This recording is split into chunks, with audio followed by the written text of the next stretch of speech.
On va parler de Sarah Frézou, le cool girl de Frézou, voilà, qui pleure en caméra, mais qui a du mal à quand même avoir des vraies larmes, mais qui pleure en caméra, on regarde. C'est horrible. It's giving Magali Berda vibes quand même un petit peu. Aurélie Preston, je t'en supplie. Aurélie Preston. Je crois qu'il est l'heure que tu parles. Par pitié, il est l'heure de parler. Y a pas de larmes, y a rien du tout. On est en full make-up, s'il y avait des larmes, ça se verrait. J'ai toujours essayé de faire la vie aux gens. Oui, j'ai fait des programmes télé où j'avais pas le meilleur des comportements.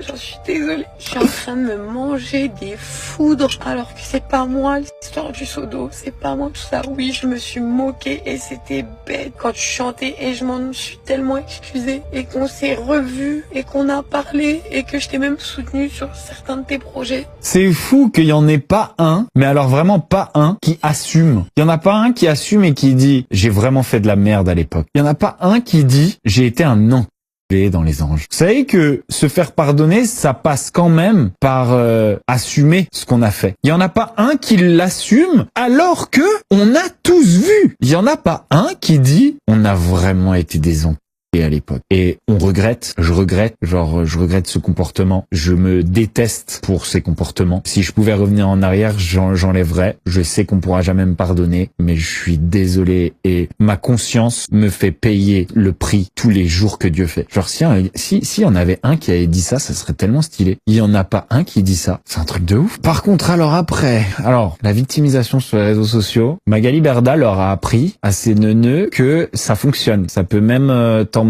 en politique si t'es pas trop con. Alors du coup tout le monde prend exemple. Là la meuf elle est encore en train de se dédouaner. Ça va pas, même si tu t'excuses, ça va pas après de venir dire ah oui mais c'était pas moi, je me suis excusé mais c'était pas moi. Non, alors ça veut dire que finalement t'assumes pas quoi. Aux gens que je ne t'ai jamais harcelé, je t'en Voilà. supplie en fait. Bah alors pourquoi tu t'es excusé si tu l'as jamais harcelé? Pourquoi elle t'a pardonné si tu l'as jamais harcelé? On l'a tous vu nous, on l'a tous vu. Et là, ça envoie 14 TikTok à la minute, en mode gros pleurs, oh c'est trop dur, la vie est trop dure, je prends tellement cher.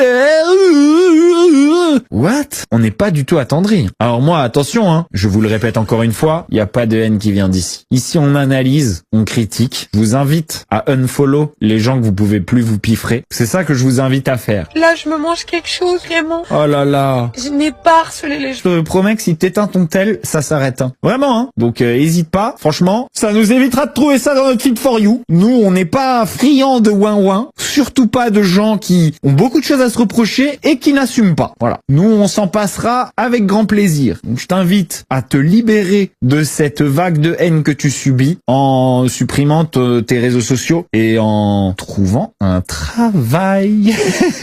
Non, bah ça, c'est pas possible. Non, ça, c'est une blague, c'est pas possible. Suivant. On va parler de ça.